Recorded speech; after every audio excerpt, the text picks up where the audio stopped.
Welcome, welcome, welcome. Now, we need to learn how to be balanced and control. So we're meeting with none other than Dr. James Spencer to give us a little bit of understanding and the benefits of learning these type of movements.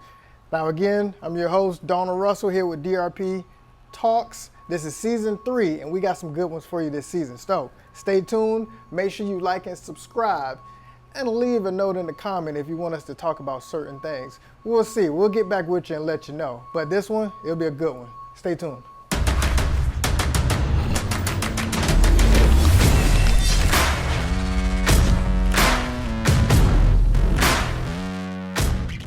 All right, ladies and gentlemen, hope you're ready. We're here with my guy, Dr. James Spencer, over on balance and movement. So we're gonna be learning and talk about a few things that we need to do not only on an everyday basis, but just having a routine on what we can do to create better habits for ourselves. So, Dr. Spencer, I thank you for having us here, getting a chance to talk with you and learn more about what's going on today. So please give the audience a little bit of information about yourself. Yeah, beautiful. So I'm a sports chiropractor and athletic trainer. I focus and specialize in balance training, and whether it's older clientele here in South Florida or some of my youth athletes, we focus on the foot and all aspects balance. Excellent, excellent. So tell us, how did you get into the balance and controlling the foot and some of the things that you've you teach and you really preach over today? Yeah, so it all started honestly with my injuries growing up. I broke both my big toes and then developed Seige's disease. And what Seige's disease is when the Achilles is pulling off the heel. And then I tore my hamstring off the bone when I was 12. So these injuries, as we age, you start to learn more and more about it, especially in the field that we're in. And it made sense to me on why I had every injury that I did. And so just trying to fix myself and learning the aspects of the joint by joint approach and things like that, I started to figure out, okay, this is why it's happening. And then as we talked about on the phone, Gary Vee posed the question on a podcast, what are you good at? And so I reflected on that, and I really said, well, I've been gifted the gift of balance. Yeah. And I figured when I looked at the CDC statistics, well, how is balance affecting not only our athletes, but everybody? And when you look at it, after the age of 60, we're more likely to die from a slip and fall injury than we are cancer. Yeah. So that was something that I was like, well, judging that, we can affect that. We can make a change by educating the youth so that when we do age or we do get older, we're less likely to fly, to flop and fall. Yes. Yeah. Well, I know we're gonna be going through a few things today, talking about a lot of information. I know we've been going through a couple of assessments, so I'm looking forward to it. I know the audience is looking forward to it. And if I fall today, don't you laugh and don't you take a screenshot of that, all right? So this is a hand dynamometer, and what this tests is our grip strength. And what we saw is that balance is correlated to grip strength. So we use this with all of our assessments. It doesn't matter if it's an upper or lower extremity injury. And one thing we did in here, we had a group of chiropractic students. We took a student's baseline of grip. We took him through a 20-minute program of balance training, and then we reassessed his grip. And it went up 10 to 15 pounds of pressure, which is drastic, right? So what that tells us is when we take the governor off the nervous system, it allows better power output and better strength. Right? And for our athletes, that's what we're wanting to do. And even for our geriatric population, it's only going to be beneficial. Yes, definitely. So with this, is it also the correlation between what makes it, is it the amount of force we can generate or does it also help, some of the lateral movement or the rotational movement, all the above. Just feeling the ground, yeah. Yeah, all the above. So really all it is a baseline. Let's see where your grip strength is, and does it improve or does it get worse? Because sometimes with balance training, it literally fries the nervous system. Yes. It's very high demand. So I may see less power output after, but over the course of 6 weeks, we'll see that number go up. Yeah. So now we have objective, tangible evidence to prove what we're doing is beneficial. Definitely. And does it also work with the conditioning of, fatiguing, especially in the mindset? Because with some people, they may do the balance at the beginning of the exercise or the beginning of the workout, and then they'll turn around and do it at the end. but they're a little bit wobbly. Does this help, or, you know, or give them beneficial as to like conditioning the body just to stay balanced the entire time? Maybe with like a hand dynamometer. Yeah. I'm sorry, like a Captains of Crush, and not so much this tool, but working on grip strength with like a Captains of Crush. Okay. That's something that we may do a farmer's carry with a kettlebell in one hand, Yeah. and then squeeze the Captains of Crush in the other. Oh, so okay. that will help build up the endurance of some of the muscular system. So and then two, which I want the audience to know, it's not just about upper body. You don't have to be an athlete and just have, you know, be a baseball player, a football player. Anybody can do this, correct? I test this on every single On every patient. person. It doesn't matter who it is. Which is important. So people, you need to know your grip strength, balance. We're off to a great start. Stay tuned. We got more coming for you. Well, and let's touch on that, because it's not even just balance. We're talking morbidity, mortality rates. We're talking psychology. We're talking nutrition. Wow. So grip strength is very, very broad spectrum of what we can see. This is a window into some stuff that people may not even realize. Wow. And what are some of the balance exercises that you do? So after you do the assessment with the hand grip, you know, what are some of the assessments that you go right after that? Yeah, some of the best is like the single leg stance test, right? So the single leg stance test is you stand on one leg, you bring the opposite leg up to 90 degrees. Okay. And just hold that there. Good, so I'm gonna be particular. Bring that leg up a little higher. Good. So you can see Donald dancing all around. He's not even trying to. Now, does the shoes matter? Because I know that's also an important one. Yeah, so the shoes matter. Switch. Because now I feel like I shouldn't buy Nikes anymore. I should have brought some flat footers. Good, so the audience can even see which leg you're more comfortable on. Yeah. Right? Go ahead, kick the shoes off. We'll retest it. So when we're in here, I'm always barefoot with the client, all right? I may have shoes on, but particularly they're always barefoot when we're training in here, all right? So let's check your single leg stance test again. And what we're looking for is, can they even stand on one leg? Yeah. Now, with an older population, I make sure that there's something near them in case they feel like they're gonna fall. Yeah. Right? So now that you've done well, keep that leg up there. Now when you're ready, close your eyes.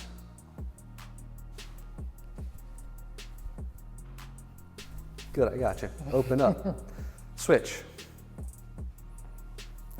Good, once you get comfortable, close your eyes. Good, open up. Now what is that? Because I know the eyes shut, that just completely changes the game. Change the game, right? So when we break down balance, balance is a culmination of vision, hearing or inner ear, and proprioception, right? So when we take vision out of it, vision is our default sense when it comes to balance. That's why you see people walking into Publix and they're looking at the ground doing this. Yeah. Right? So what we're testing is, okay, the overall sense of balance, you may be very good at one and deficit in the other. So now we have to train that in here. Okay. Right? Okay. So we may just have you stand in a split squat position, eyes closed. Are you comfortable? Because now we're training proprioception as well as now hearing, inner ear. Yeah. Right? So that's an aspect of, hey, you're comfortable standing on this one leg, but when I throw vision, take it out. Take it out. Now that's a whole different ball game. So that's an area that we would focus on with you to start more of the balance training. And how we program that might be in between a superset. You may do a heavy deadlift and a farmer carry, and in between, we're gonna have you do some sort of balance training with eyes closed. Oh, and then and then like you said before, that just increases probably what, the muscle recruitment, everything goes up. So now. Nervous system output goes through the roof. Yeah. Right? So now not only are you stronger, faster, can produce more power, but you're more stable as well. And then with one side, so of course it seemed like I was more comfortable on my left side. Is that just because my proprioception, I'm just more comfortable pushing or producing more power on this side, or it's just a comfortable side for me? Well, when did you sprain the other ankle? Yeah. See what I'm saying? Yeah. So when we sprain ankles, we know that the proprioception in that ankle, even if we rehabbed it properly, is typically at a deficit. Yeah. So that's something that we have to continuously work on. So we do a little bit of some proprioception exercises, and then we reassess you and go, okay, did it get better? Did it better, yeah. Right. And then could that also be something like in college, I tore my MCL on this right knee. Now you're talking. Now we, right? yeah, so now we start to see the imbalance. Even though it was years ago, we still see. And you have no pain. Yeah, right? no pain, yeah, no pain. So it still presents itself, and that's where I see a lot of athletes, whether it's professional and or amateur, because their team may not be able to figure out why. Well, you're not in pain, but clearly there's still a neurological deficit. Yes. Wow, okay. All right, so what else we got? What else we got? So I know we have the single leg steps. Now let's say someone is a little bit more advanced. They probably could control themselves even with the eyes closed. What do you move to next, or what other assessments do you check out? So I always assess the cross crawl pattern. Okay. Okay. Because if we are lacking the neurological connection right to left and left to right, typically we will see that they lack balance. Gotcha. All right, so that's also part of my programming, is we will do like literally your basic bird dog, right? On all fours, can you reach opposite arm, opposite leg? And if you're fine with that and you can have that balance, then what we do is we put you into a baby crawl position. So we lift the knees off the ground and we assess, can they crawl? So now that's a little bit more advanced, static, Yeah. now dynamic, Yeah. right? And if they can, well, are they coordinated? Absolutely. Because if they are, now they're more advanced. Maybe they may go to the black belt of balance training like the slack line, or we may just start them out in a simple balance beam. And I've seen a couple of videos of the balance beam, so I'm looking forward to get to the balance beam. Hopefully I don't go down, but You'll be all right. Yeah, we'll see how that goes. So, all right, let's work to the next one. Perfect. How was that? I want to go. All right, Doc, what do we have here? This looks fun. Looks a little bit of like, a lot of balance, little rocks, but what is this right here? Yeah, so this is a nice foam rock mat. And what this is, we see with the research that by stepping on rocks, it reflexively gets the lower back to stabilize. It gives a little bit more power output to the glutes. Okay. So for a lot of the movement prep for my riders, it not only helps balance, or my athletes, let's get some barefoot stimulation, and you'll feel how intense this is, even though this is foam. Yeah. All right? Hey, this looks intense, actually. So typically how we start is just explore, just step on it, take a few steps, see where you tend to put some of the weight on your feet. And what we find is when most people are learning something new or they're exploring, they'll always look at the floor. Yeah, because that's what I'm like, I'm trying to figure out where everything Right. is. And again, this is part of the progression or regression for balance training. So if you're more comfortable looking at the floor, great. Yeah. Well, let's challenge you. Now look eyes up. Do you see how much more present you become with this? Yeah, you do. It's almost like you sink your body and you really you want to almost feel the muscles in every part of your foot, bottom of your foot, kind of control and hit it because I'm not looking down. Correct. So now we're training proprioception, Yes. right? And we're not relying on vision to give us the Control it. input, right? And is this something that's, well, of course, this has to be great for just before workout, something that people can do at home even. Exactly. Yeah. So a lot of my patients will put this in front of the sink and stand on it while they're doing dishes. Yeah. So they're getting this stimulation constantly. As we know it, it takes consecutive bouts of or awareness to really create the change. Yeah. So eventually they'll have to get a little bit more rigid on the rock on the mats. rocks, yeah. But for right now, this is a good introduction to most people. Most people. It's actually funny, even though I was on there at 30 seconds, 1 minute, as I step off and I'm talking to you, I'm pressing like each and every part of my foot into the ground, and I can actually feel myself kind of activating glutes, quads, and I can feel my ankles. It's actually pretty interesting how that works. And think about that, it's bringing more blood flow, more awareness. Things are starting to wake up as far as muscles, and then the proprioception is sending that signal to the brain. Yeah, absolutely. And then will you also bring this into to reassess people when we just did the single leg, on top as well? I won't, but what I do use this for is a lot of my programming for like my baseball pitchers. So we may have a guy go into a split squat position. Yeah. So one foot on and the other foot's back, Okay. right? And we may just have them do head rotations with their foot on there. With their foot on there, yeah. So that way the front foot, which may be their pitching leg or their lead leg on hitting, is now learning how to actually ground themselves. Control. Exactly. To produce the power, yeah. Exactly. Ah, excellent, excellent. Does this also have a stimulation for the core too as well, just working on 100%. rotation? Yeah, 100%. So when we reflexively turn on those multifidus muscles in the spine, what it's also going to force you to do is become more aware of the belly. Yes. Right? And the whole idea of proximal stability for distal mobility. Yes. So we may have head rotations or we may move arms to challenge now their balance. Wow, excellent. This was excellent, and this is actually going to be something I'm going to be bringing to my clientele It's too as cheap well. and This is effective, and you excellent. can travel with it. Yeah, It's a no-brainer. and this is for everybody, athletes, general population, everybody. Everybody needs this. This was excellent. All right, Doc, I see we got a little new gadget out. What do we have here? This looks interesting. Yeah, so this is our basic balance beam. We have one that's on the floor and flat. It's polyvinyl, about an inch off the ground. That's kind of the introduction.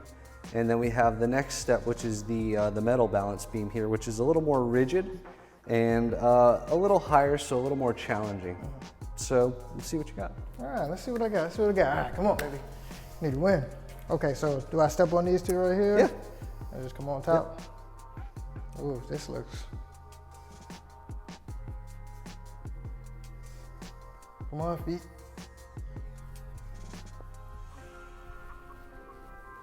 Ah! Not bad, bro. Yeah, not bad, not bad. That's actually harder than it looks. It's extremely hard. Now, this just works the entire foot. I almost felt it in my calves too as well. Oh, the whole body. The whole body, Yeah, this is yeah. whole body stimulation. And for some, depending on their age, this may be their strength training, This made this strength training, yeah. right? Because eventually you're gonna start feeling it in the quads. Yeah, I'm saying, yeah, you can absolutely feel that. Yeah, go for it, give it another Let roll. me give it one more roll. Let's see what I got. Let's see what I got. Now, is this something that they have to advance? You said one before they move to this one, right? Yeah, we treat this like a belt system, Gotcha. right? It takes time to get to the next level. Most people want to jump right over to the slack line, and that's what we consider the black belt of balance training. And the goal is never to be a black belt, right? Yeah, absolutely. For some it might be, but it's really just to get better at the craft or the skill. Let's check my skill, man. I can't be out here embarrassing myself, man. I need to make it.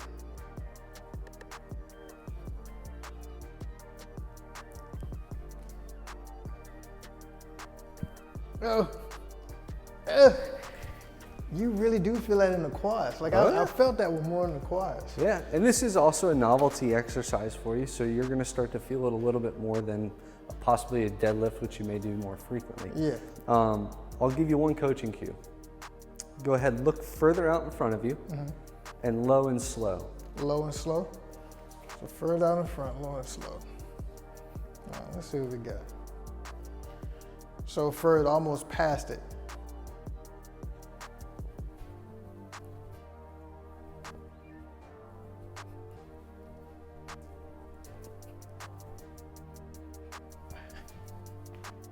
Oh, I felt better on that one though. Of course you did. I felt better. Yeah, so do it again. I'll go ahead, I'll give you my fingertips. So just touch fingertip to fingertip. And you don't even need to hold, just touch it. Just touch it? light pressure. And we'll teach the audience something here.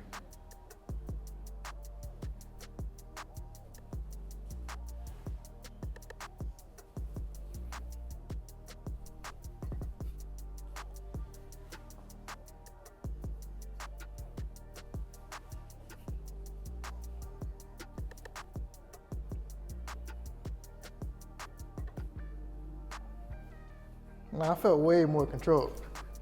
Oh, now what was that? Cool shit. Yeah, what was that? Yeah, that's known as the fingertip phenomena. All right, so it's just giving the brain context. It's giving it awareness. Where am I at in space? And literally, we barely had any touch. Yeah, we there, barely right? even touch. And that is a regression to somebody who needs a little bit of awareness. Now, go ahead and do it again, and I bet you're more successful.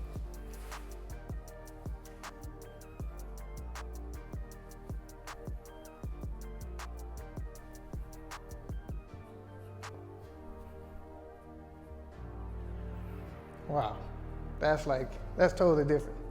I can actually talk and walk across. Wow. Good work, bro. That was pretty interesting. And just with that touch, it's almost like I know my body knows where I am now. Exactly. So it's like, okay, now you can control this. Exactly. And you had to fail to be successful, right? That's how the algorithms work. It's fail, fail, fail, right? As we're learning how to walk, we got to fall when we crawl first before we know how to stand up and then walk. Yes. And it takes those reps to learn, and the brain's going, okay, I've got to fail in order to be successful. Be successful, yeah. No, that teaches you a lot. Not only just the balance and control, it's just understanding you're okay. You're here, you got control of it. That last time, I knew exactly that I could almost get across just because I felt where you were, and it's like, okay, now I see what it feels like to be successful. All of a sudden, my brain now says, oh yeah, just walk across it. And now you're confident. Yeah. Right. So it's almost like my confidence shot up on that last one. Correct. Which is the interesting part. Yeah, correct. Oh wow. So I like it, man. That was a good one. And it's fun. Like the whole aspect of a lot of the balance training is innately in our DNA. We love the aspect of play. Yeah. Right? Just the term working out sounds terrible. Yes. Right? So when people come in here, it's not working out, it's playing. Right?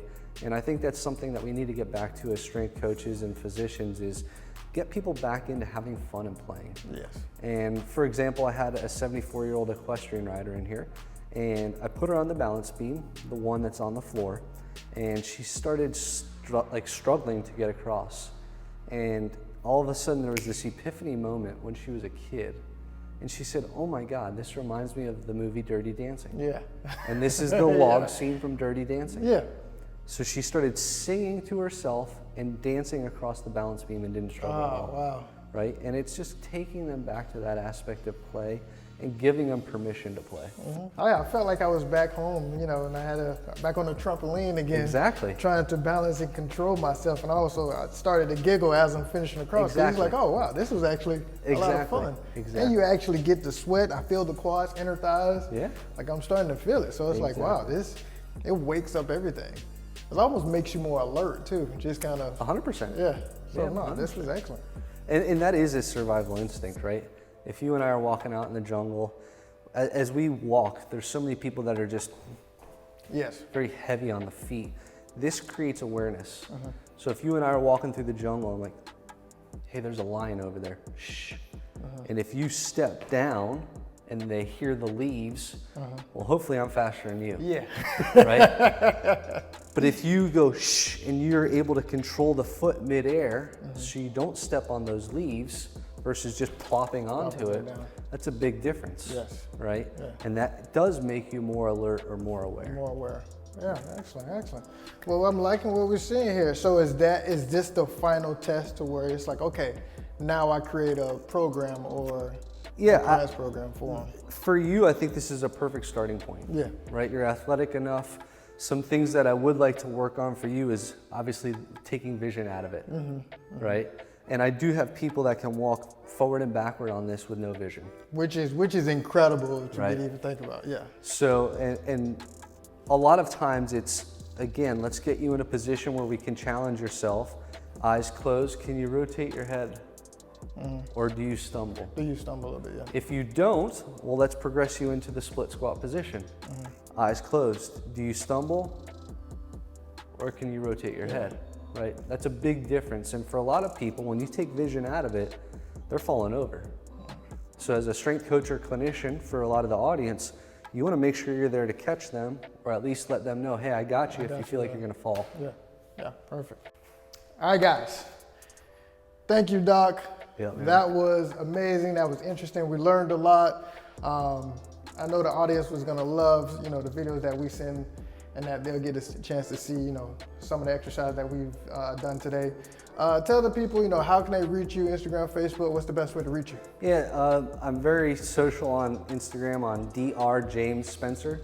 So Dr. James Spencer. Any questions you guys have, don't hesitate to reach out, and I'm here to help. Perfect, guys. Get to balancing.